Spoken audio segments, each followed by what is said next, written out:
Wala ka! Wala ka!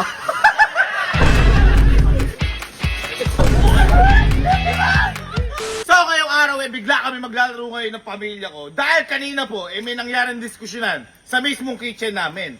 Dahil naubusan kami ng pagkain! At alam mo na madaling araw, walang gustong magluto, gustong kumain pero kulang ang pagkain. At yan yung nangyari kanina sa kitchen.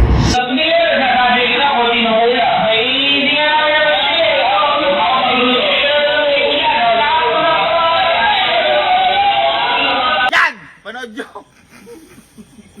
Kaya ngayon, maglalaro kami ng bato-bato pick. Kung bakit bato-bato pick? Dahil kapag nanalo ka, ibabato mo dito ang pagkain